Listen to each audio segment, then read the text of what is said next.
Amen.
Bismillahirrahmanirrahim.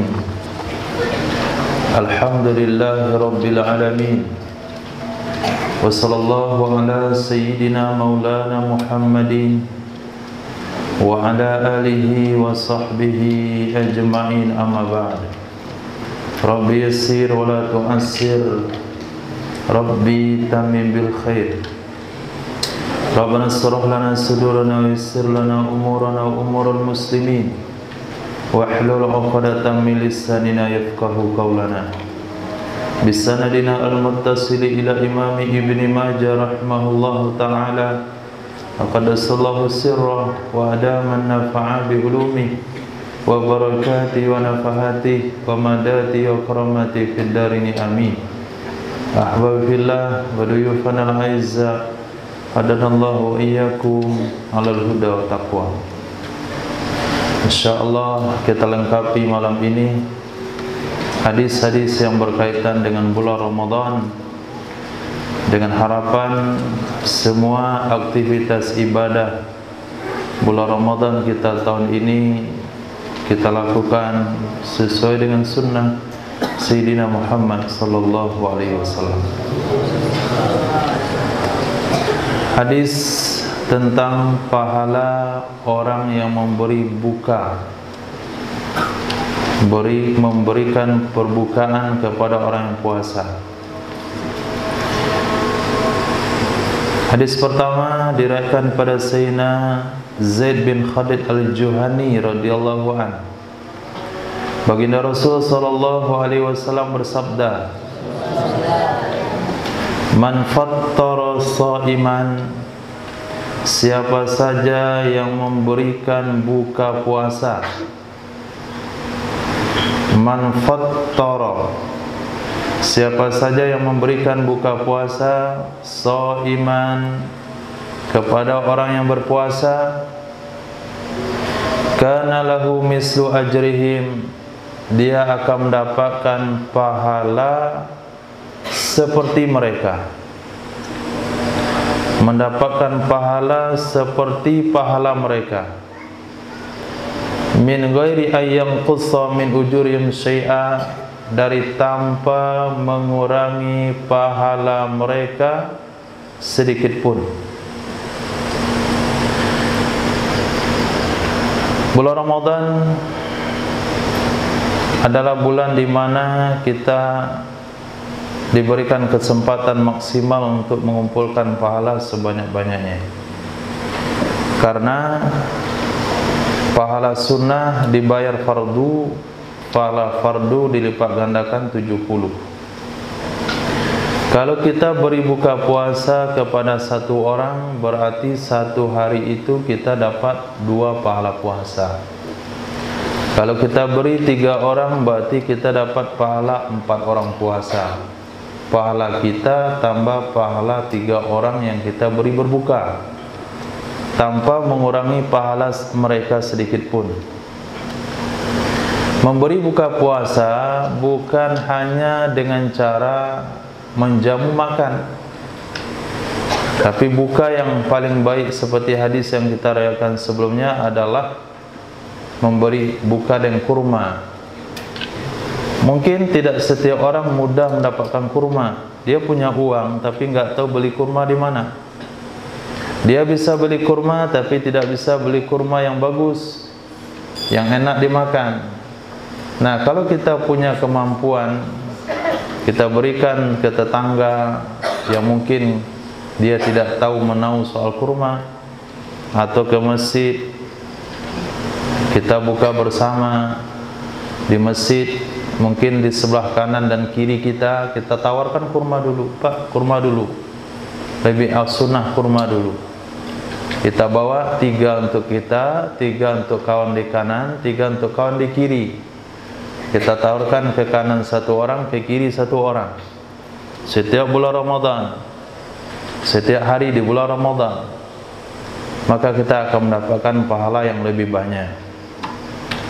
Ahbab fillah, kalau hari ini kita dengarkan bahasa pahala, mungkin itu bahasa yang biasa, bahasa yang tidak menyentuh perasaan kita sama sekali.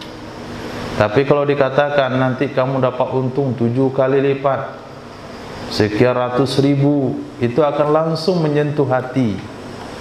Tapi ketika disebut pahala, itu sama sekali hanya masuk di telinga saja, nggak turun ke hati. Nah, bagaimana kita berusaha membawa pemahaman pahala itu ke dalam hati? Memang di bulan Ramadan kita mencari pahala sebanyak-banyaknya. Nah, pikirkan selalu pahala, pahala, pahala, pahala, sehingga pahala seperti kita mendengar uang. Mendengar bahasa pahala sama dengan mendengar uang, uang, uang, uang.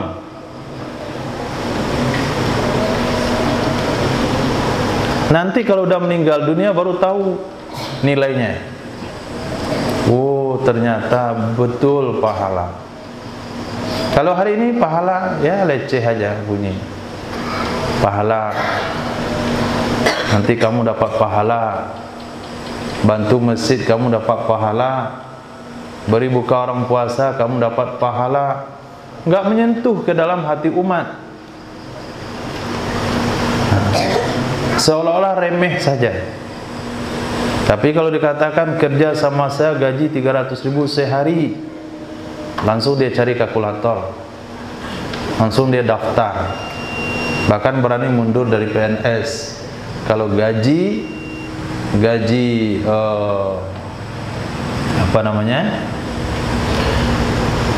gaji kerja dengan seseorang secara pribadi lebih besar pada gaji PNS-nya. Nah, sekarang kita jangan pikir orang. Jangan pikir orang, tapi kita pikir diri pribadi. Bagaimana kita bisa mendengar pahala, pahala, pahala sama ketertarikan hati kita dengan mendengar uang, uang, uang. Nah, itu latihannya. Kalau udah sampai antum makam seperti itu, maka antum sudah menjadi wali. Orang yang sudah melihat akhirat di alam dunia. Orang yang jasadnya di dunia tapi pemikirannya sudah di akhirat. Harus latihan. Latihan, sebut lagi, baca lagi, baca lagi, muzakarah lagi, memberi buka puasa kepada orang yang berpuasa. Itu kita mendapatkan pahala yang sama seperti yang Allah berikan kepadanya. Dan pahala mereka nggak berkurang. Kita nggak ngambil jatah mereka, tapi kita mendapatkan bonus dari Allah Subhanahu wa Ta'ala. Khair. Kemudian kalau kita yang dijamu buka oleh seseorang, apa doa yang kita baca? Nanti diundang buka di rumah seseorang, antum datang. Diundang buka di rumah bibi, besok di rumah tante, besok di rumah paman, besok di rumah mak etek, kemudian pak etek, lanjut. Nah, kita yang berbuka di rumah seseorang, kita baca doa apa? Hadis berikutnya, Nabi SAW bersabda, Aftara Rasulullah, telah berbuka oleh Sayyidina Rasul sallallahu alaihi wasallam bersama di dekat atau di rumah Sayyidina Sa'ad bin Mu'az. Jadi Nabi pernah juga buka dengan makanan orang lain. Nabi juga pernah berbuka dengan makanan sahabat, yaitu dengan makanan Sayyidina Sa'ad bin Mu'az. Lalu apa yang Nabi baca? Aftara indakumus shaimun wa akala ta'amakumul abrar wa sallat alaikumul malaikah. Gak bisa nulisnya kan? Itulah, maka belajar imla. Saya ulang, aftara indakumus shaimun wa akala ta'amakumul abrar wa sallat alaikumul malaikah. Maka makhraj kaf itu, kalau belajar makhraj kaf sama duta, makhraj ha sama Umar, makhraj ta sama Haris. Itu orang baru gunung tuh makhraj tanya tepat.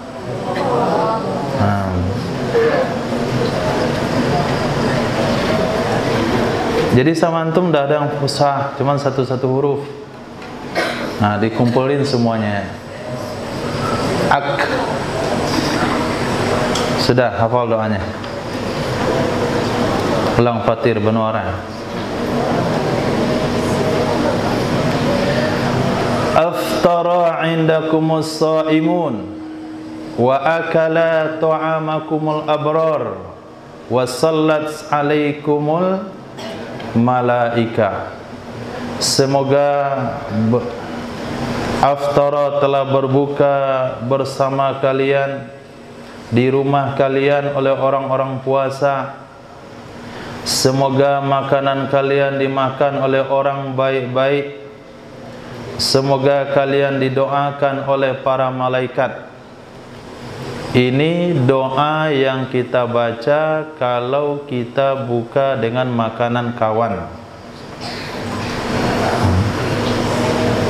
Maka doa antum setiap hari ini baca bismillah, bismillahirrahmanirrahim, kemudian makan kurma 3 biji, kemudian baca doa Allahumma lakal sumna bika amanna zahabaz zama'u wa batil uruq wa sabatu ajru insyaallah. Kemudian tambah doa ini, aftara indakumus shaimun wa akala ta'amakumul abrar wa salat alaikumul malaika.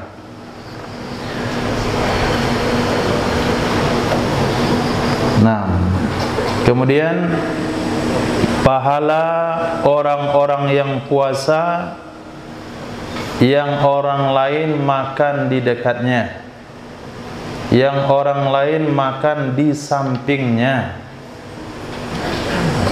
Mungkin di rumah suaminya puasa, istrinya enggak. Abangnya puasa, adiknya yang masih kecil tidak. Maka jangan antum ikut makan. Enggak usah antum marah juga, pergi makan jauh-jauh situ. Saya puasa. Nah, enggak usah diusir. Ada doa khusus, ada nilai khusus bagi orang yang berpuasa. Kalau ada orang yang enggak puasa makan di dekatnya. Dan orang itu bukan orang yang wajib puasa. Kalau orang yang wajib puasa, kita wajib melarangnya, amar ma'ruf nahi mungkar. Ini orang yang memang enggak wajib puasa. Apa kata Nabi sallallahu alaihi wasallam? As-shaim idza ukila indahu at-ta'am sallat alaihil malaika. Orang yang berpuasa apabila dimakan makanan di dekatnya, maka dia didoakan oleh malaikat. Orang yang berpuasa apabila dimakan makanan di dekatnya, di sampingnya, sampai jakunnya juga ikut turun naik, bahkan air liurnya juga meleleh, itu semakin bagus doa malaikat untuknya. Nah, maka nggak usah diusir, dilihatin saja. Puasaan itu nggak akan batal. Lihatin suapnya, hari panas dia minum, enak bang Afrah, kata adiknya, santai aja. Ingat hadis ini, berarti antum didoain oleh malaikat. Jangan pula ikut makan makanan adik. Nah, kasih abangnya, yang kasih tahu bapak ibu nanti. Afrah insyaallah kalau 2 bulan puasa nggak kurus juga.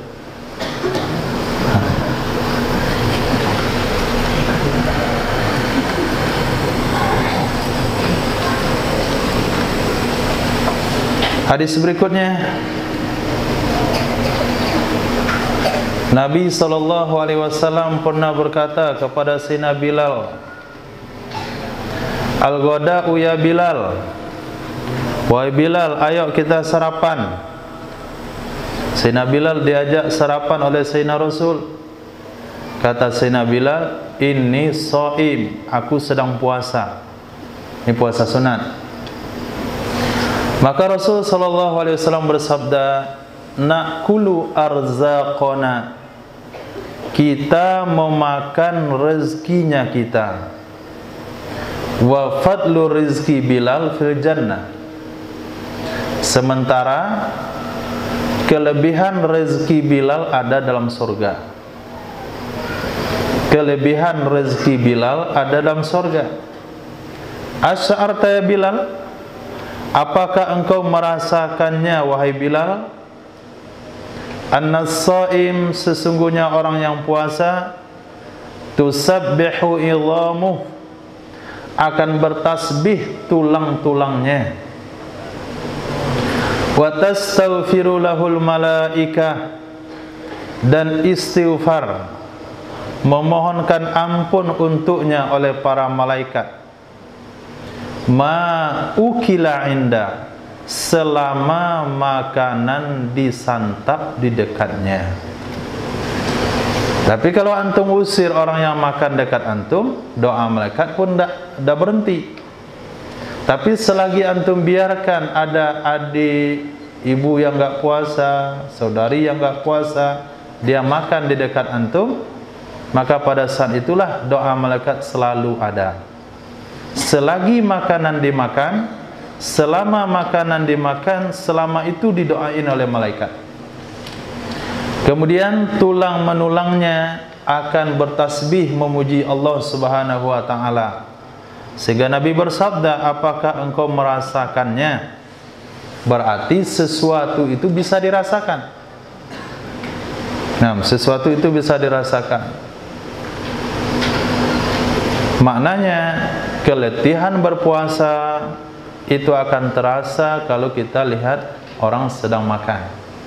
Nah, keletihan itu bertanda tulangnya sedang bertasbih. Dia sedang didoakan, dia sedang didoakan oleh para malaikat. Nah, hadis berikutnya kita ambil yang penting-pentingnya saja. As-saim la turaddu da'watuh, orang puasa tidak ditolak doanya.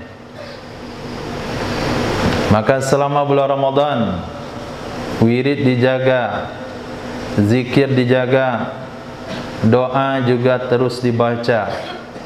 Nabi bersabda, 3 kelompok manusia la turaddu da'watuhum, tidak akan ditolak doa mereka.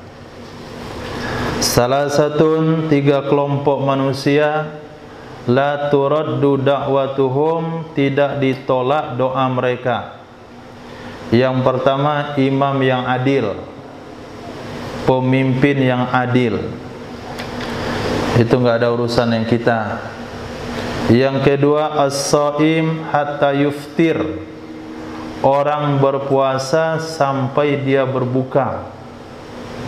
Orang yang berpuasa sampai berbuka. Maka di siang hari Ramadan doa setiap waktu. 30 hari antum berpuasa, doa setiap subuh, zuhur dan asar 3 kali sehari. Semoga cepat khatam Al-Quran. Pasti Allah kabulkan. Enggak mungkin Allah enggak kabulkan. 30 hari 3 kali sehari, subuh, zuhur, asar. Kalau maghrib dah buka, isya dah buka, subuh dah mulai puasa. Maka jangan lupa selesai subuh baca zikirnya, baca yasinnya, doa, pulang ke rumah setelah isyraq. Nah, bertahan di masjid, ulang hafalan sampai isyraq.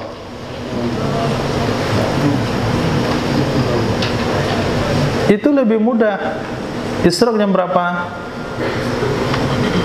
Isyraq jam berapa? Jam 7 sudah isyraq. Antum keluar di sini jam berapa? 7.30. Kan dah mudah itu. Di rumah cukup sampai jam 7 saja. Lepas subuh, duduk zikir, baca yasin, ulang Quran yang 5 juz 1 juz sehari, yang 10 juz 2 juz sehari, yang 15 juz 3 juz sehari. Usahakan subuh itu 3 juz atau 2. Kemudian setelah isyraq salat 2 rakaat, pulang ke rumah. Nah, ngapain kau nih? Pulang ke rumah ngapain? Rafid, ngapain? Cuci piring tadi, sahur. Kan tidur. Rebutan remote sama adik. Bukan rebutan stick game. Itu anak-anak. Antum sudah hafal Quran. Jadi cuci piring, sapu rumah. Dah paham Rapi? Janji. Janji. Wallahi. Enggak berani dia. Nah, orang puasa sampai berbuka. Jadi sungguh-sungguh di bulan Ramadan manfaatkan waktu untuk berdoa supaya menjadi ulama Rabbani akhir zaman. Bukan amin, doanya belum, tunggu Ramadan dulu. Aminnya dulu, doanya belum ada. Nah, yang ketiga, orang yang dizalimi. Nah, orang yang dizalimi, itu kita nggak lanjutkan hadisnya. Kemudian makan sebelum berangkat salat Id. Ini memang kita biasa melakukannya, tapi kita lakukan karena kebiasaan. Sekarang jangan karena kebiasaan, tapi karena sunnah. Ikut Nabi SAW. Sebelum berangkat Id, makan dulu. Itu kan nggak perlu disuruh itu, pasti orang makan. Tapi betulkan niatnya dan betulkan caranya. Nah, hadis diriwayatkan pada Sayyidina Anas bin Malik radhiyallahu an, kana Nabiyyu sallallahu alaihi wasallam, adalah Nabi sallallahu alaihi wasallam, la yakhruju, beliau tidak akan keluar, yaumal fitri, pada hari lebaran Idul Fitri, pada hari lebaran fitri, hatta yat'ama tamarat, sehingga beliau memakan beberapa butir korma. Nah, bukan lontong, bukan ketupat, tapi beberapa butir korma.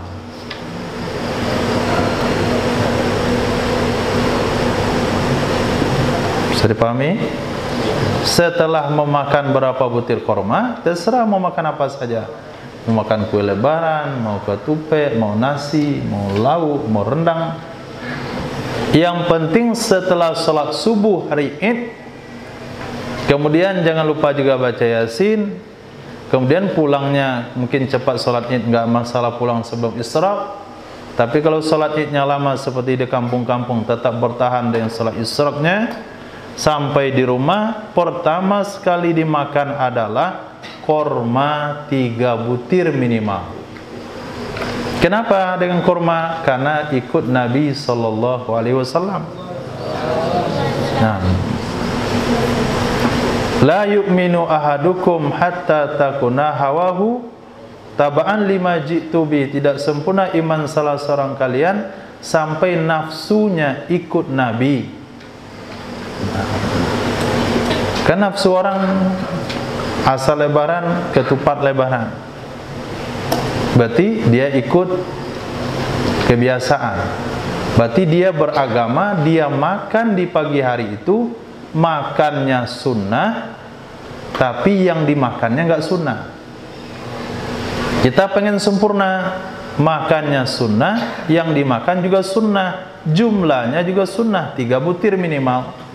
Karena tamarat itu jamak, minimalnya 3, boleh 5, boleh 7, jumlah ganjil. Innallaha witrun yuhibbul witra. Allah itu ganjil, suka jumlah yang ganjil.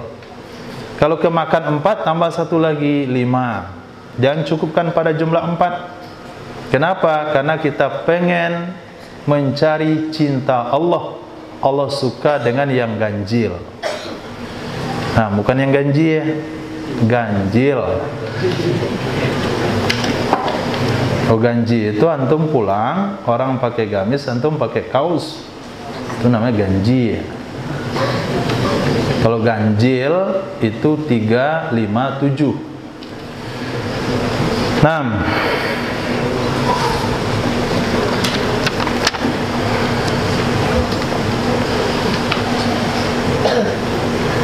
Kemudian orang yang meninggal dunia lalu punya kewajiban puasa. Nabi SAW bersabda dari Sayyidina Abdullah bin Umar, "Man mata wa alaihi siyamu syahrin."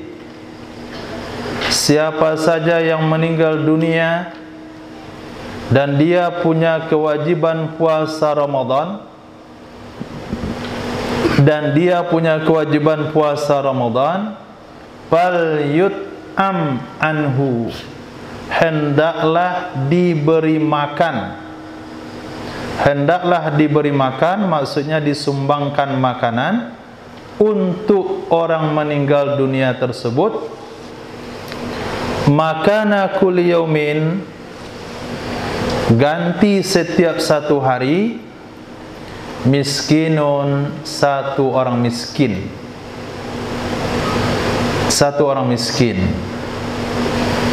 Jadi kalau kakek meninggal di bulan Ramadan, dia sakit 3 hari nggak puasa, lalu meninggal dunia, maka dibayarlah 3 hari itu dengan memberi makan. Satu harinya 1 mud. 1 mud itu 7 on.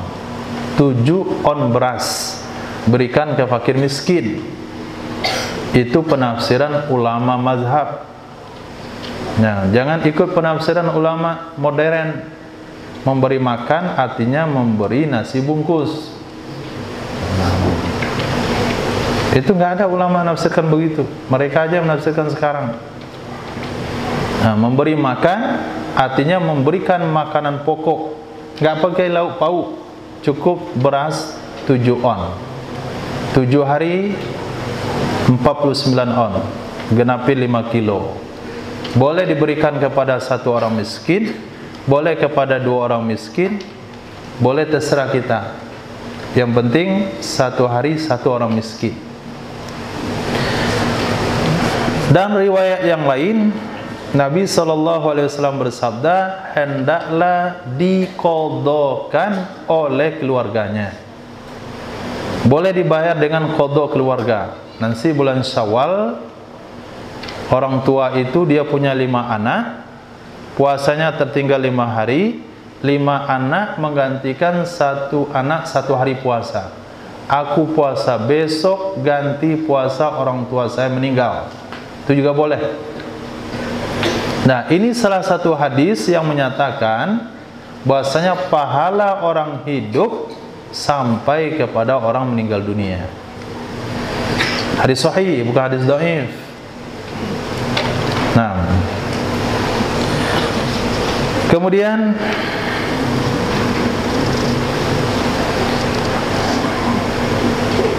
ini hadisnya. Ja'at imra'atun ila Nabi sallallahu alaihi wasallam. Hadis ini terdapat dalam Sahih Bukhari, terdapat dalam Sahih Muslim, terdapat dalam Sunan Abi Daud, juga ada dalam Sunan At-Tirmizi, ada dalam Sunan Ibnu Majah. 5 dari kitab Sittah meriwayatkannya. Bagaimana ceritanya? Seorang wanita datang kepada Nabi sallallahu alaihi wasallam. Maka wanita itu mengatakan, "Ya Rasulullah, inna ukhti matat." Sesungguhnya saudariku telah meninggal dunia. Wa 'alaiha, dan dia punya kewajiban mutatabi'ain, puasa 2 bulan berturut-turut.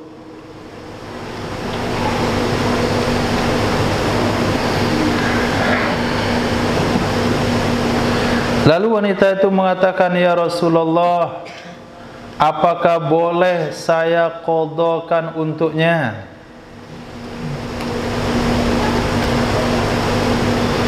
Lalu Nabi menjawab, "Ara'aiti, apa pendapatmu? Lau kana la ukhtiki dainun." Kalau sekiranya di atas saudarimu itu punya hutang kepada orang, akunti taqdiyahu, akunti taqdinahu, apakah engkau bisa membayarkan hutang itu? Apakah orang bisa menerima pembayaran hutang dari kamu untuk saudarimu? Apakah orangnya bisa memaafkan hutang dari saudarimu kalau kamu yang membayarnya? Wanita itu mengatakan, bisa wahai Nabi. Kalaulah saudari saya meninggal itu punya hutang kepada manusia, saya bayarkan, pasti orang itu bisa terima. Pasti saudari saya bebas daripada tanggung jawab hutangnya. Nabi bersabda, haqqullah ahaqqu, hak Allah lebih layak untuk dibayarkan. Nah, berarti seorang perempuan itu datang kepada Nabi, melaporkan saudari perempuannya punya hutang puasa 2 bulan berturut-turut, lalu belum sempat dibayar, dia sudah meninggal dunia. Dia bertanya kepada Nabi, bolehkah saya puasa untuk saudari perempuan saya? Nabi berikan perbandingan, kalaulah itu hutang kepada orang lain, kamu bisa membayarkannya, maka hutang kepada Allah lebih layak untuk dibayarkan. Ini salah satu dalil Ahlus Sunnah wal Jamaah bahwasanya pahala orang hidup sampai kepada orang mati. Salafi membaca hadis ini, maka dia katakan tidak sampai. Kata mereka, idza mata ibnu Adam inqata'a amaluh, apabila manusia meninggal dunia putus amalnya, kecuali 3 anak yang soleh, sedekah jariyah, ilmu yang bermanfaat. 3 yang ini yang sambung, semuanya putus. Kagak tahu dia itu hadis berbicara tentang amal orang itu. Nah, bukan amal dari orang luar, bukan amal pada orang hidup, tapi yang Nabi sabdakan, putus amal orang yang mati itu. Nah, amal dia yang tidak putus anaknya, amal dia yang tidak putus sedekah atau wakafnya, amal dia yang tidak putus ilmu yang bermanfaat. Jadi Nabi berbicara tentang amal orang meninggal dunia, dia katakan amal orang hidup juga putus. Sementara Nabi bersabda, ada seorang wanita mau mengqadhakan puasa saudarinya, Nabi katakan silakan. Lebih pantas lagi hak Allah untuk dibayarkan daripada hak manusia. Riwayat yang lain, ini juga terdapat dalam Sahih Muslim, Sunan Abi Daud, Sunan Tirmizi, Sunan Ibnu Majah. Nabi SAW, Sayyidina Abi Buraidah menceritakan, telah datang seorang wanita kepada Nabi SAW seraya berkata, ya Rasulullah, ibu saya telah meninggal dunia, dia punya kewajiban puasa, bolehkah aku puasa untuk ibu saya? Bolehkah saya berpuasa untuk ibu saya? Apa kata Nabi? Naam, boleh. Ahbabillah, kita ingat ibu kita dulu hidup di zaman susah. Mungkin ilmu agama belum sampai sama mereka. Puasa yang tertinggal waktu haid dulu nggak diqadha. Mungkin puasa waktu nyusuin kita dulu nggak diqadha. Karena jauh pengetahuan agama mungkin. Bukan seluruh tempat ya. Mungkin juga sebagian tempat. Kalaulah kita sebagai anak tidak mengenal hukum ini, bisa saja kalau lingkungan kita ada di antara orang tua kita yang tidak mengenal hukum tersebut.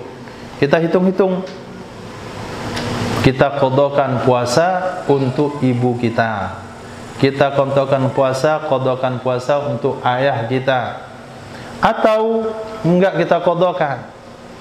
Mungkin kita pengen bersedekah dengan uang, jangan bersedekah dengan uang. Belikan beras 7 on, berikan beras 1,4, 1,5 kilo, berikan kepada tetangga, ini fidyah qada puasa ibu saya, ini fidyah bapak saya, ini fidyah puasa ibu saya, ini fidyah bapak saya. Jadi kalau sekiranya ibu bapak kita masih punya hutang puasa, mulai hari ini kita tidak bersedekah dengan uang dulu, kita ganti bersedekah dengan beras. Niatkan untuk fidyah ibu bapak kita. Harapannya adalah semoga kita sekeluarga, ibu, bapak, anak, semuanya itu ada dalam surga Allah Subhanahu wa ta'ala. Dan itu termasuk bakti dari seorang anak kepada orang tua yang sudah meninggal dunia, yang punya kelebihan uang. Nah, berikan beras 1 karung, kemudian dibagi-bagi kepada tetangga kita yang memerlukan. Niatnya adalah fidyah sedekah ibu saya, fidyah puasa ibu saya, bapak saya.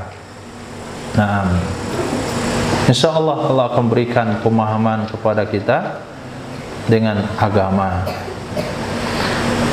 Atau bagi antum yang memang dari dulu tidak tertinggal puasa wajibnya, puasa Senin Kamis misalnya, puasa sunat, niatkan puasa untuk ibu, niatkan puasa untuk bapak, puasa untuk ibu, puasa untuk bapak.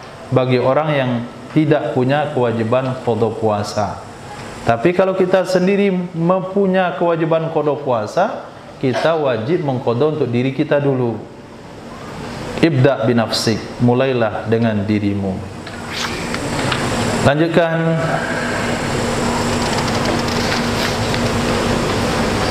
Tentang malam Lailatul Qadar. Diriwayatkan dari Sayyidina Abi Sa'id Al-Khudri radhiyallahu taala anhu, beliau mengatakan, i'takafna, kami i'tikaf bersama Rasul sallallahu alaihi wasallam. Kapan? Al-Ashr al-Awsat min Ramadan, 10 pertengahan bulan Ramadan, tanggal 11 sampai tanggal 20, 10 pertengahan.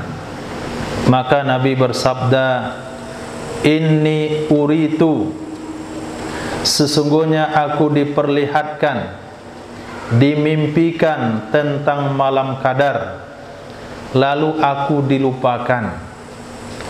Faltamisuha, maka carilah oleh kalian malam Qadar tersebut fil asril awakhiri, pada 10 yang akhir, pada yang ganjilnya. Jadi sahabat awal-awalnya dulu, beliau iktikaf 10 pertama bersama Nabi untuk mencari malam Lailatul Qadar. Kata Nabi, tidak ada di 10 pertama. Kemudian sahabat melanjutkan iktikaf 10 kedua bersama Nabi. Selesai 10 kedua, Nabi sabdakan, tidak ada di 10 kedua. Lalu Nabi sabdakan, carilah malam Qadar itu di 10 terakhir yang ganjil. Nah, di Indonesia yang ganjilnya 2 kali. Nah, ada ganjil persi hisab, ada ganjil persi ru'yatul hilal. Nah, karena ganjilnya 2 kali, maka harus full mencarinya di 10 akhir. Malam ini tanggal 21 menurut hisab, tapi menurut ru'yah masih 20. Besok malam tanggal 21 menurut ru'yah, 22 menurut hisab. Nah, karena di Indonesia ganjilnya 2 kali, maka perlu memaksimalkan iktikafnya di 10 akhir.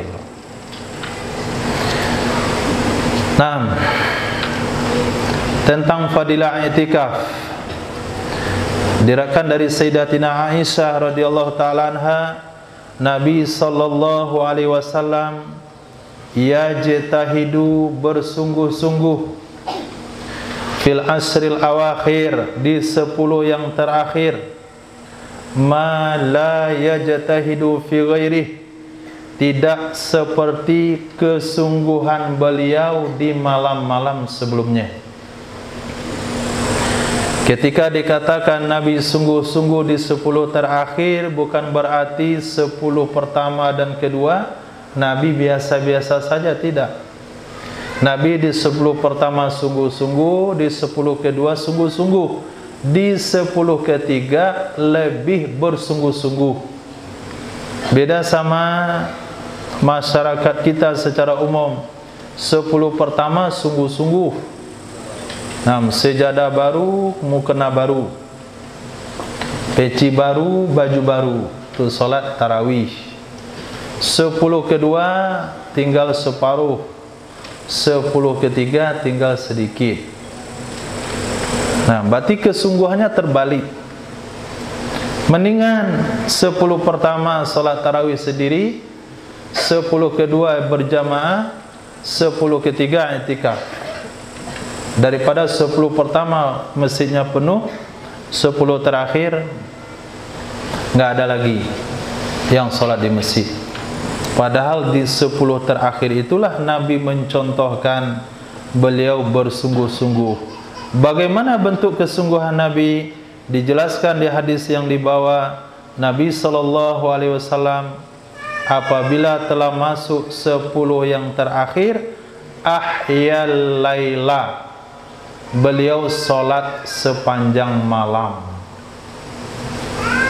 Ahyal laila, menghidupkan sepanjang malam. Apakah itu dengan bacaan Quran, apakah itu dengan solat, tasbih dan sebagainya. Yang jelas 10 terakhir enggak tidur sedikit pun. Ahyal laila. Wasaddal mi'zar, mengeratkan ikatan sarung. Apa maksud mengeratkan ikatan sarung? Sebagian ulama menafsirkan maksudnya beliau lebih bersungguh-sungguh daripada malam-malam sebelumnya. Menurut sebagian ulama mengatakan beliau tidak jima dengan istrinya. Memang ada ayat mengatakan uhilla lakum lailatas siyamir rafasu ila nisaikum. Juz berapa Aldo? Mukamal 20 sebelum libur, itu perlu ingat. Betul nggak dijawab nggak apa-apa. Walaupun ada ayat uhilla lakum lailatas siyamir rafasu ila nisaikum, tetapi di 10 yang terakhir Nabi mencontohkan tidak. Nabi tidak berjima, bahasa berjima saja lebih mudah dipahami, lebih enak di telinga. Di 10 akhir bulan Ramadan, wa aiqadha ahlah, dan Nabi membangunkan istrinya. Nabi membangunkan istrinya.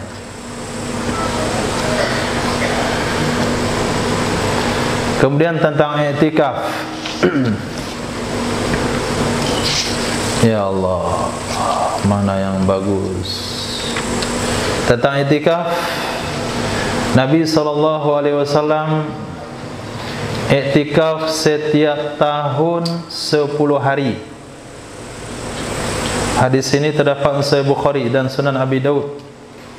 Nabi i'tikaf setiap tahun 10 hari.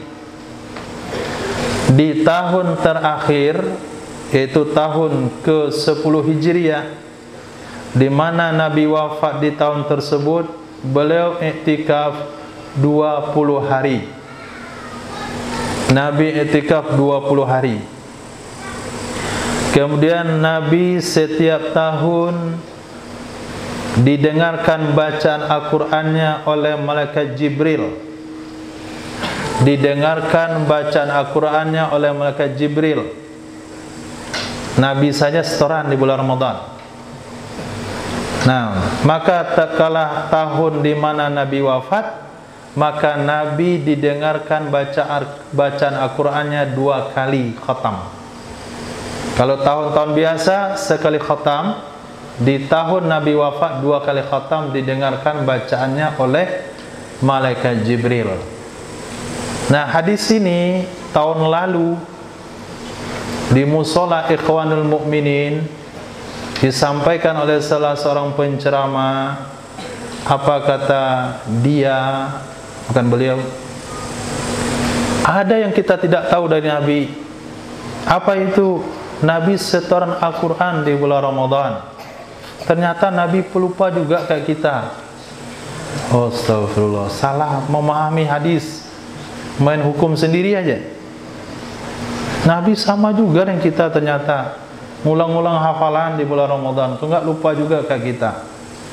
Itu entah di mana dia dapat istimbat hukum seperti itu. Nabi lupa kayak kita. Nah, kan ustaznya nggak disebutin, saya pun udah lupa mukanya. Jadi nggak ghibah.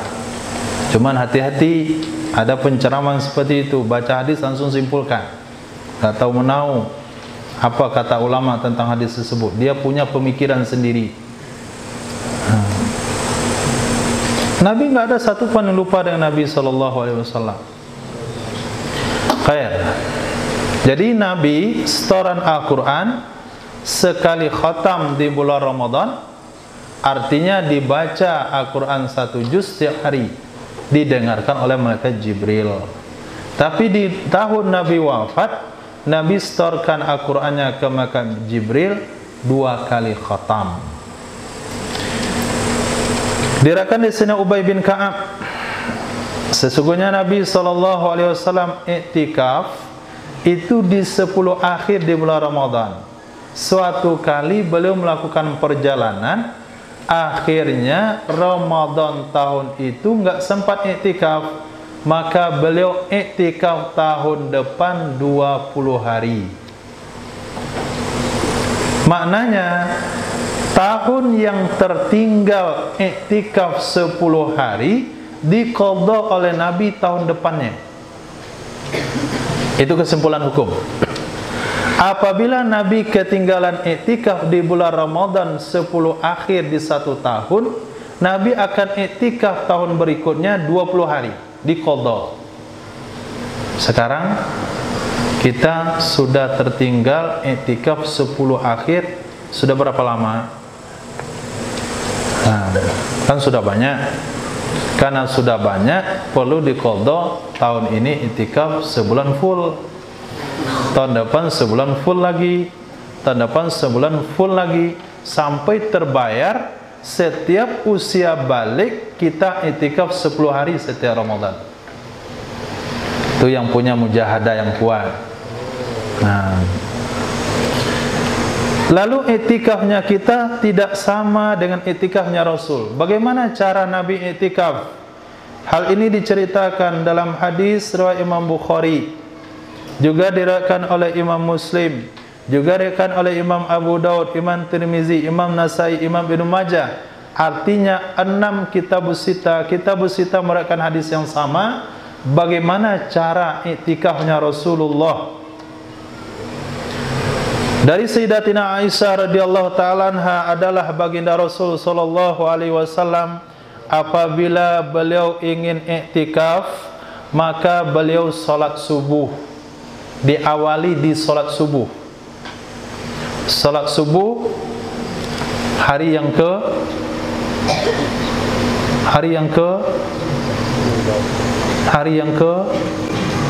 20, bukan hari ke-21, hari yang ke-20, puasa yang ke-20. Nabi salat subuh, setelah salat subuh masuk ke tempat iktikafnya.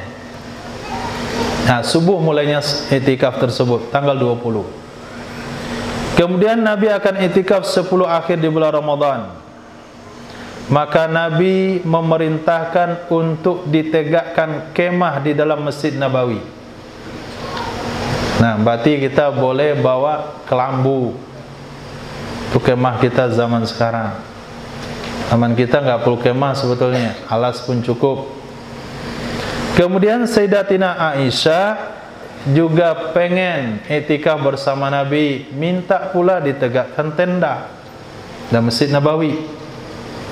Kemudian Sayyidatina Hafsah nampak tenda Sayyidah Aisyah, minta juga dibuatkan tenda. Kemudian Sayyidatina Zainab nampak tenda Sayyidah Aisyah, Sayyidah Hafsah, dia minta ditegakkan tenda. Sudah ada 3 tenda di masjid.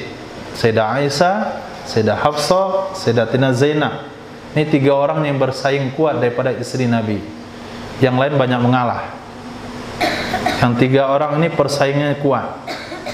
Nah, Sayyidah Aisyah, saya yang perawan, yang lain janda. Kemudian Sayyidah Hafsah mengatakan, saya anaknya Umar bin Khattab. Kemudian Sayyidah Zainab, saya dinikahkan langsung oleh Allah. Kalian dinikahkan oleh bapak-bapak kalian.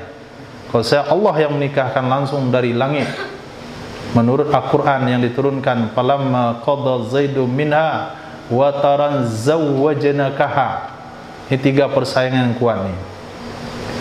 3 orang ini juga yang menyusun rencana bagaimana Nabi dituduh minum maghfir di rumah Sayyidatina Zainab.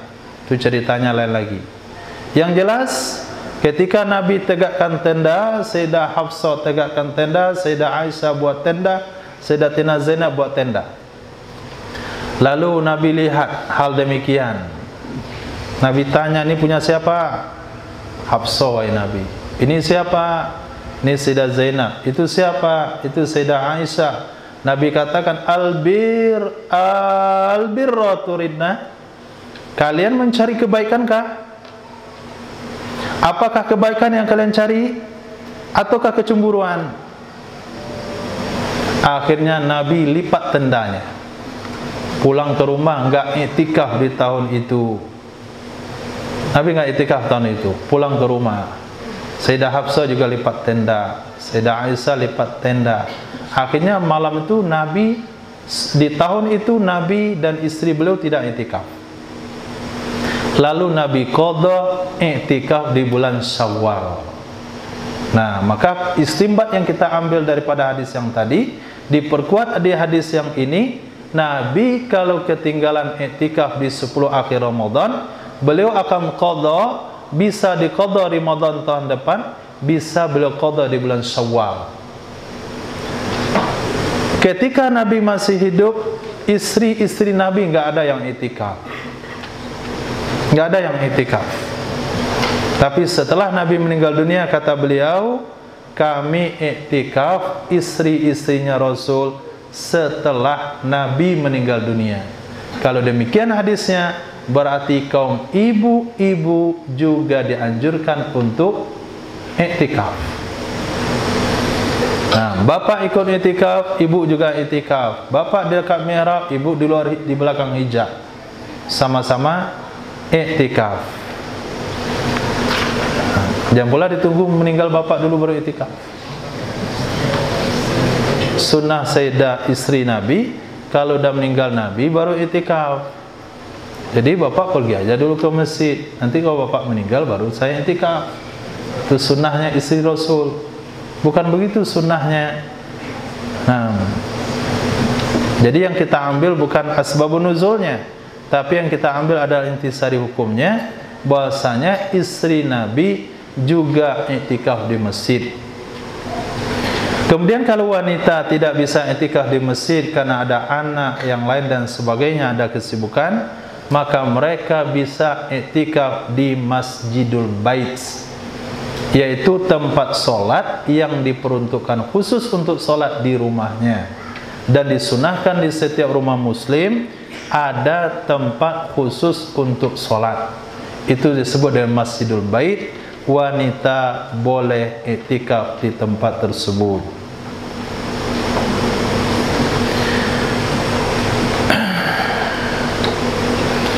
Kemudian baginda Nabi SAW apabila iktikaf, dihamparkan baginya tempat tidurnya atau diletakkan baginya ranjangnya.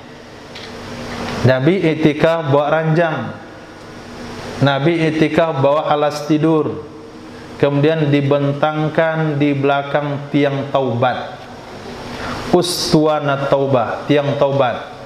Apa itu tiang taubat? Tiang di mana Sayyidina Abu Lubabah ketika beliau diberikan amanah oleh Nabi untuk bernegosiasi dengan Bani Quraidah. Lalu Bani Quraidah minta pendapat kepada Sayyidina Abu Lubabah, bagaimana kira-kira kalau kami menyerah kepada Muhammad, apa nasib kami? Kata Sayyidina Abu Lubabah ini, kalian akan dibantai. Akhirnya beliau merasa bersalah. Kenapa? Karena telah membongkar rahasia atau membuat suatu perkara yang diberitakan kepada musuh. Akhirnya beliau enggak berani jumpa Nabi, pergi ke Masjid Nabawi, diikatkan badannya di suatu tiang sampai turun ayat yang mengatakan taubatnya diterima oleh Allah. Itulah disebut dengan tiang taubat. Nah, Nabi sendiri itu memakai tiang tersebut untuk itikaf. Apa kurang dalil Salafi untuk tabaruk?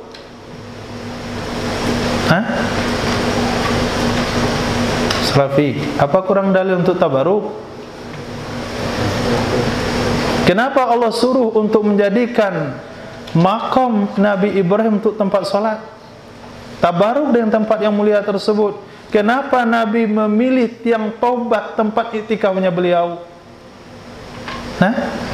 Karena tiang tersebut menjadi sejarah, mengukir sejarah di mana di tiang itulah taubatnya Sayyidina Abu Lubabah diterima.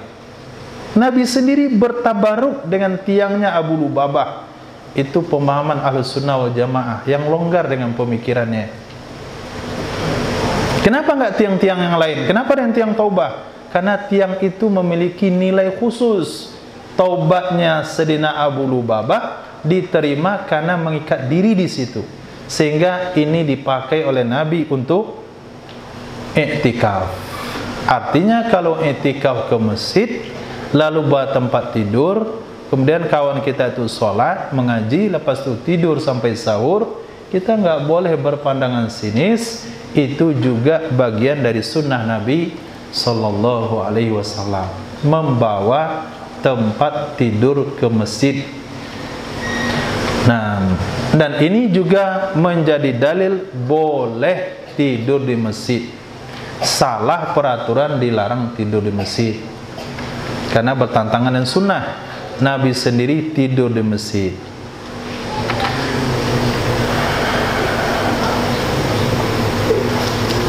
Kemudian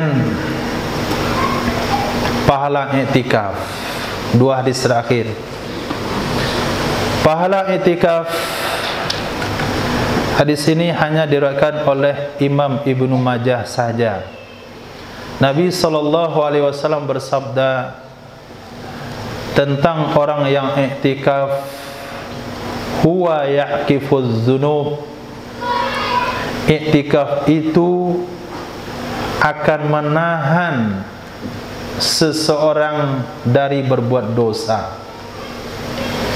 Iktikaf itu akan menahan seseorang dari berbuat dosa. Kenapa tidak? Di masjid nggak ada TV, dia nggak akan dengar handphone karena menghormati masjid. Dia nggak akan menonton film, nggak mungkin nonton film di masjid.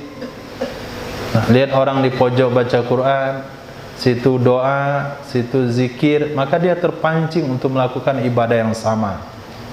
Wa yujra lahu minal hasanat, dan akan dialirkan baginya dari kebaikan, seperti orang yang melakukan kebaikan semuanya. Akan dialirkan, akan diberi ganjaran baginya dari seluruh kebaikan sama dengan orang melakukan kebaikan semuanya. Ini fadilah iktikaf hanya ada dalam hadis riwayat Imam Ibnu Majah. Terakhir dari Sayyidina Abi Umamah Al-Bahili radhiyallahu an, Nabi sallallahu alaihi wasallam bersabda, man qama lailatal aidain, siapa saja yang salat malam pada 2 malam hari lebaran tidak akan pernah mati. Pada saat itu orang tidak hirau dengan agama. Pada saat itu orang tidak tersentuh dengan hadis Nabi. Pada saat itu orang tidak tersentuh dengan bacaan-bacaan Al-Quran. Pada saat itu orang tidak terjaga dengan himbauan-himbauan agama, tapi orang yang sholat malam di malam Idul Fitri, Idul Adha, hatinya akan tersentuh dengan agama. Hatinya akan tetap terjaga. Biarkan orang lalai, dia tidak akan lalai. Orang terpengaruh, dia tidak akan terpengaruh. Kapan? Mana kuncinya? Di malam Lebaran. Nah, jangan ikut motor-motoran. Selesai sholat Isya, pulang ke rumah, kemudian persiapkan diri untuk sholat tasbih. Nah, sholat tasbih. Dah tahu caranya? Kalau di sini insya Allah Idul Adha kita sholat tasbih di malam Id, tapi Idul Fitri antum di rumah. Nah, kita perlu dengan hati yang terjaga. Kita tidak mau satu saat hati kita tidak peka dengan panggilan-panggilan agama. Khair insya Allah. Apa hukumnya memegang Al-Quran berarti kalau sedang haid?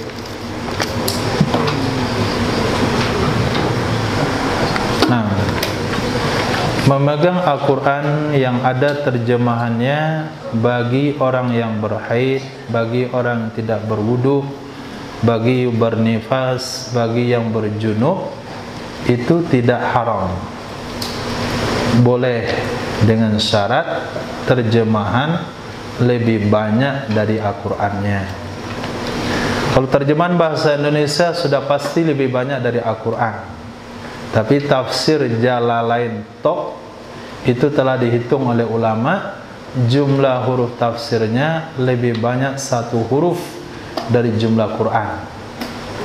Enggak pasti itu. Yang jelas ulama sampaikan begitu. Kalau enggak percaya silakan hitung. Itu caranya.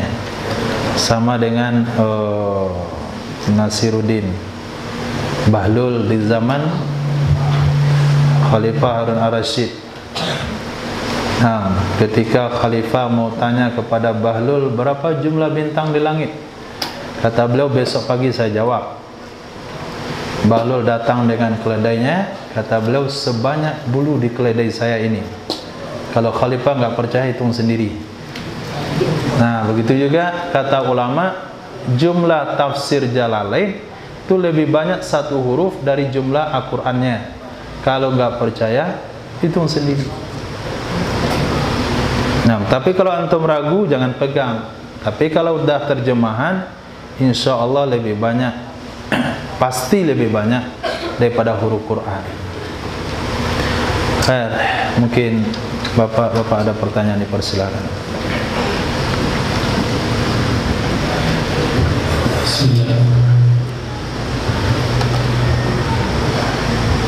Assalamualaikum warahmatullahi wabarakatuh. Waalaikumsalam warahmatullahi wabarakatuh. Izin bertanya, mungkin ada dua pertanyaan. Yang pertama tentang amalan sunat tadi.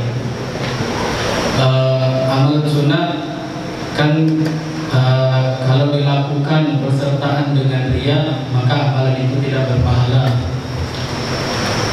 Tapi kalau kita lihat di ta'rif daripada usul fikihnya, ma yusabu ala fi'lihi wa la yu'aqabu ala tarkihi. Jadi pertanyaannya, apakah amalan sunnah yang dilakukan bersamaan dengan riya tetap dikatakan sebagai amalan sunnah atau tidak, karena telah hilang qarinah daripada ta'rifnya tersendiri. Pertanyaan kedua tentang memegang Al-Quran di barusan. Saya pernah baca, kalau enggak salahnya, dalam kitab Nihayat Zain karangan Imam Nawawi Al-Batani, yang dimaksud boleh itu bukan terjemahnya, tapi tafsirnya. Karena dikatakan di sana tafsir sama terjemah dihukumi berbeda. Assalamualaikum warahmatullahi wabarakatuh. Waalaikumsalam warahmatullahi wabarakatuh.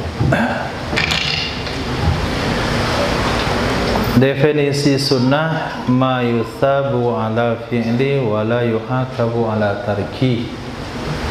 Ketika seseorang melakukan amalan sunnah disertai dengan riya, maka dia tidak dapat pahala. Apakah yang sunnah itu tetap jadi sunnah ketika dilakukan riya? Karena sudah bertentangan dengan definisinya. Definisi itu adalah hukum asal. Definisi adalah hukum asal setiap sesuatu. Maka dia dengan ada mustasnayatnya, ada dengan syarat-syaratnya. Maka setiap perkara yang umum itu tetap ada pengecualian. Begitu juga dengan amalan wajib. Amalan wajib diberi pahala kalau kita lakukan, disiksa kalau ditinggalkan. Kalau kita lakukan riya, enggak dapat pahala juga. Wa la tubtilu shadaqatikum bil manni wal adza. Dengan menyakiti si penerimanya juga kita juga tidak dapat pahala. Menyebut-nyebutnya juga tidak dapat pahala. Riya tidak dapat pahala. Seseorang ketika dia syirik setelah beramal, batal pahalanya. Apakah ketika seseorang sholat selama 10 tahun, ibadah sholat wajibnya, sholat sunatnya, puasa wajibnya, puasa sunatnya, lalu ketika dia murtad, semua yang dilakukan tadi 10 tahun itu jadi apa? Tetap ibadah atau tidak? Kan sudah batal pahalanya. Maka definisi itu untuk memahami suatu pemahaman asal. Nah, setelah kita pahami hukum asal, dia akan berubah hukumnya sesuai dengan kondisi dan keadaan.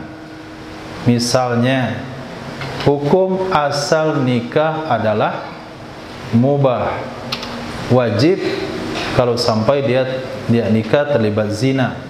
Haram kalau niatnya untuk menyakiti wanita. Mubah kalau dia punya kemampuan tapi tidak punya hajat. Kemudian makruh, dia tidak punya kemampuan juga tidak punya hajat. Jadi ketika begitu juga dengan definisi adalah berpijak kepada hukum asal. Nah, setelahnya adalah pengembangan hukum dengan kaidah al-hukmu yaduru ma'a illatin wujudan wa adaman. Ya karim. Kemudian pendapat daripada Imam Nawawi Al-Bantani. Kita menghormati pendapat beliau karena itu adalah salah satu ulama, menjadi guru daripada ulama-ulama Nusantara yang belajar ke Makkah. Jadi ulama dulu belajar ke Makkah, pasti salah satu guru beliau atau guru dari guru beliau adalah Syekh Nawawi Al-Bantani. Kemudian mereka bukan hanya belajar, tapi membakar semangat setiap pemuda yang datang ke Makkah untuk berhaji, untuk belajar 2 tahun, 3 tahun, kembali ke Indonesia untuk memerangi penjajahan. Jadi beliau memiliki pendapat yang seperti itu. Ya bisa-bisa saja itu pendapatnya. Tapi para ulama kita yang lain juga memberikan pendapat bahasanya kenapa menyentuh Al-Quran itu, membawa Al-Quran itu boleh bagi orang berhaid ketika ada bersamanya tafsir. Karena tafsir itu bukan bagian dari Al-Quran. Kita bisa meniatkan membawa tafsir, sama halnya dengan membawa Al-Quran di dalam tas. Di sana ada baju, di sana ada barang-barang. Kita bawa tas dengan niat membawa barang, terbawalah Al-Quran, hukumnya halal bagi orang yang tidak berwudu, berhaid, nifas, berhadas. Nah, begitu juga kalau sekiranya dalam kantong itu tidak ada selainnya melainkan Quran, hanya Quran saja, apa yang mau kita niatkan kita bawa? Oh, saya niat mau bawa kantongnya, nggak mungkin, karena isinya memang Quran. Berarti sisi hukum menyentuh, membawa, ketika Quran bersamaan dengan yang lain, itu karena ada benda lain. Kalau tafsir itu bentuknya dalam bahasa Arab, terjemahannya bentuknya dalam bahasa Indonesia. Sebetulnya sama saja tafsir dengan terjemahan. Hanya saja terjemahan itu perpindahan bahasa kepada bahasa selain Arab, sementara tafsir itu perpindahan bahasa ke dalam bahasa Arab. Yang kadang-kadang maknanya juga sama, seperti azabun alim, tafsirkan mu'lim. Kalau kita azab yang pedih, nah itu juga tuh terjemahan. Azab yang memedihkan, itu tafsiran.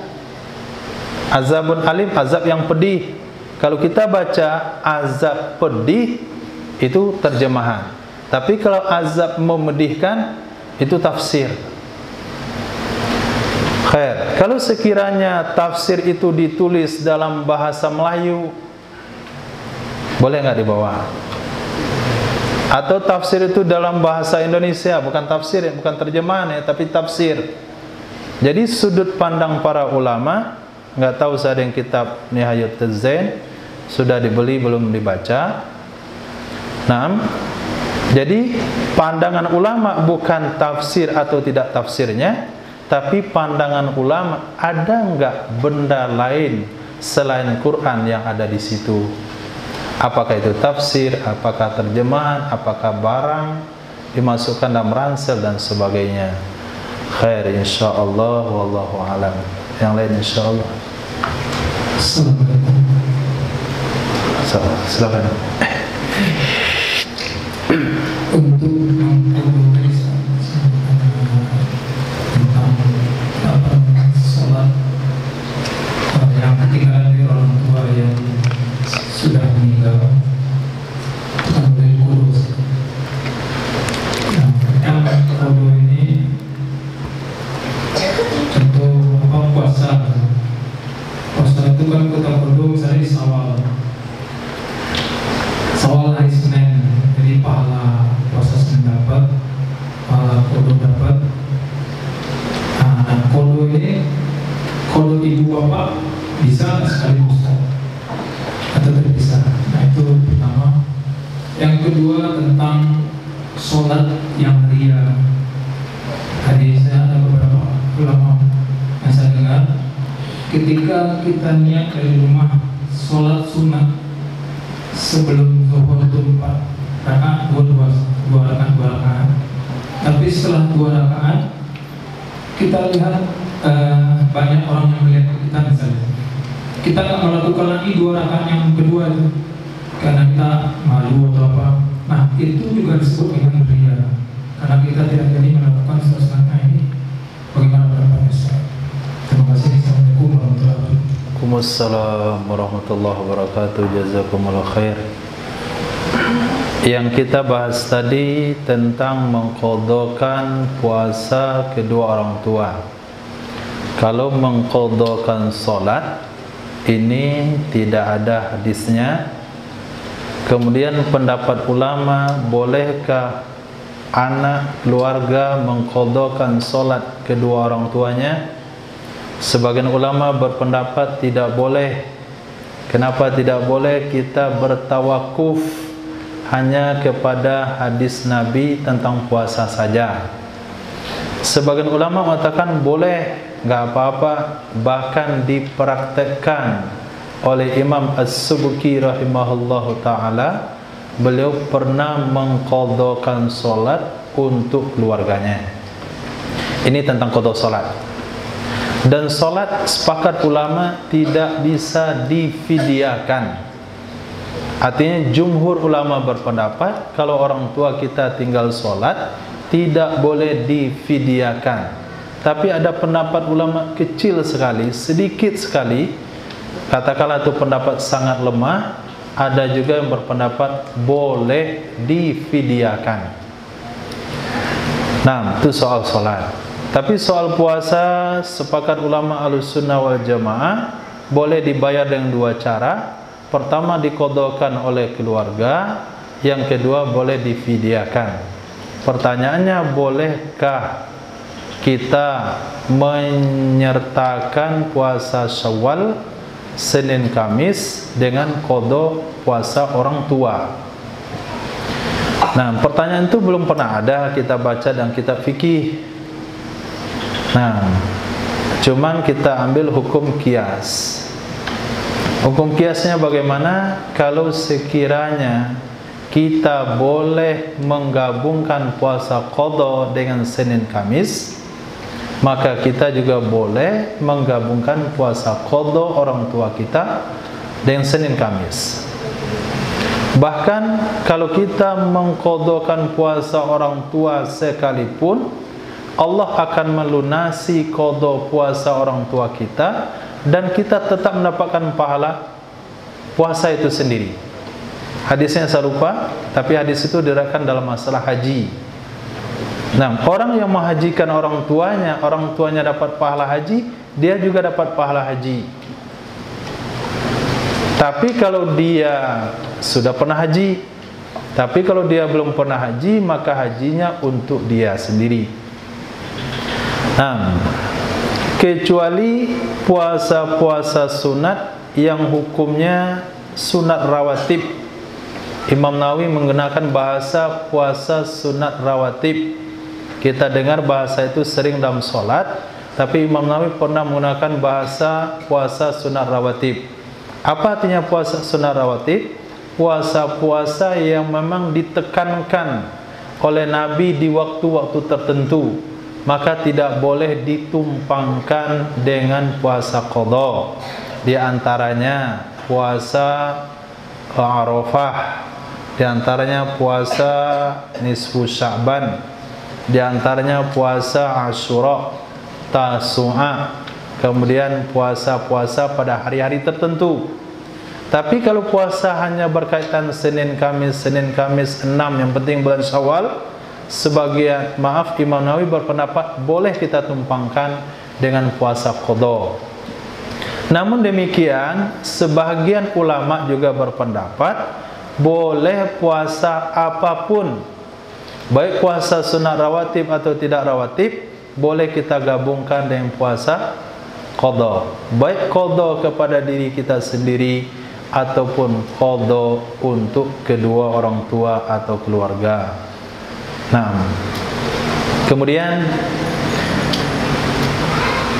menurut sebahagian penafsiran ulama tentang riya, itu seperti yang Bapak sampaikan. Kata Imam Masya Allah, lupa namanya. Riya adalah tarkul amali li ajlin nas wal amalu linnas syirkun.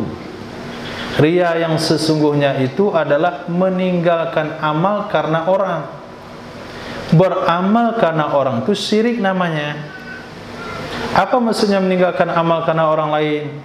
Biasanya dia pakai sorban, pulang ke kampung, kemudian dia dah mau pasang sorban, dia di cermin, kalau saya pakai sorban nanti dibilang saya alim sekali, akhirnya nggak jadi dia pakai. Itu riya. Tadi niatnya pergi ke masjid mau salat qobliyah zuhur 4, dilakukanlah 2, selesai salam waktu masih ada, tapi orang lain sudah duduk, orang lain sudah zikir. Kalau dia sholat 2 lagi, apa kata orang? Tidak bilang saya soleh sekali. Akhirnya dia tinggalkan qobliyahnya yang 2 rakaat tersebut, takut dibilang oleh orang terlalu soleh.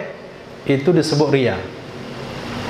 Nah, tarkul amali li ajlin nas, tidak mau beramal karena orang, itu riya.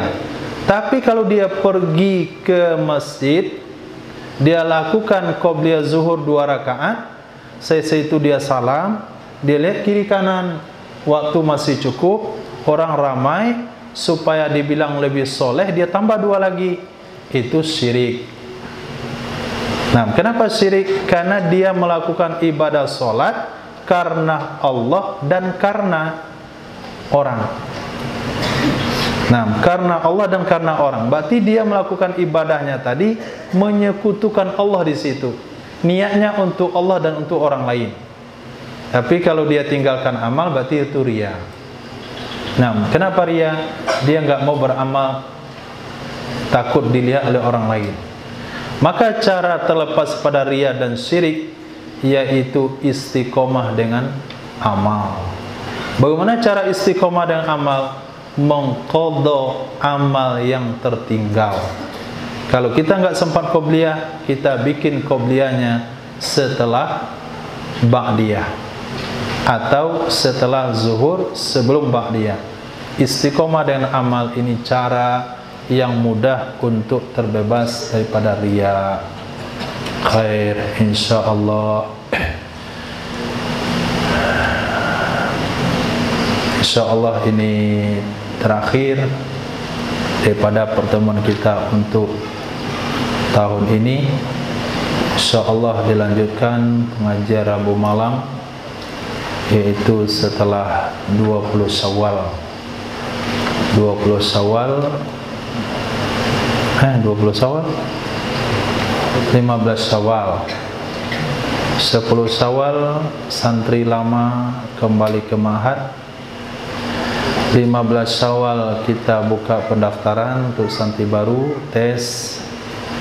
Kalau 5 tahun yang lalu kita tinggal terima santri baru, kalau sekarang kena pergeseran tahun, tidak samanya Qamariyah dan Syamsiah.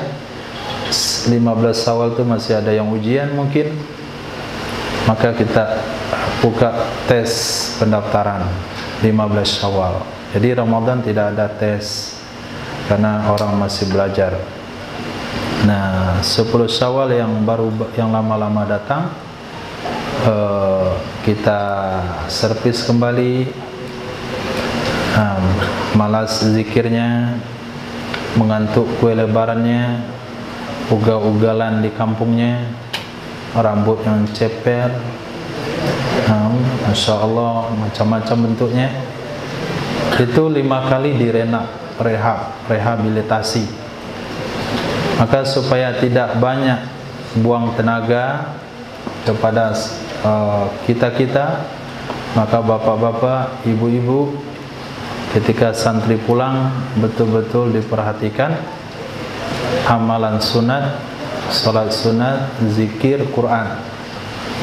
Nah, kadangkala pulang Ramadan, pulang sesi Syawal sampai Ramadan tahun depan itu habis waktu ngulang Quran yang dia hafal. Nah, akhirnya pulang Ramadan tahun depan Qurannya lancar, yang ada saja. Jadi nggak ada penambahan hafalan.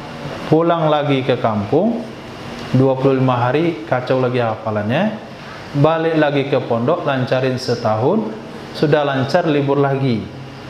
Itulah penyebabnya kenapa sampai menghafalnya bertahun-tahun. Nah, tanya sama yang berpengalaman. Tapi ketika 25 hari itu kita jaga Al-Qur'annya, akhirnya pulang kampung tetap menyetorkan hafalan, disimak 5 juz, 1 dari 5 juz, maka pulang ke pondok cukup 1 hari 1 juz dia setorkan, itu udah paling bagus. 1 hari 1 juz, hafalan 15 juz, 3 minggu udah kelar. Minggu keempat dan nambah hafalan. Hafalan 25 juz, sebulan dah selesai. Bulan kedua mulai belajar sudah menghafal. Yang terjadi selama ini 25 juz, pulang kampung, balik ke pondok, start lagi 2 lembar, 2 lembar, 2 lembar. Kayak setoran baru.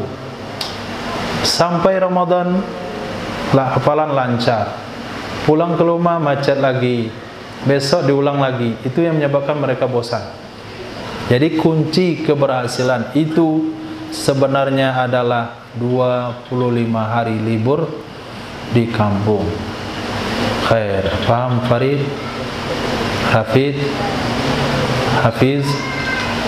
Habib, Najib. InsyaAllah. Mohon maaf kalau ada salah dan janggal.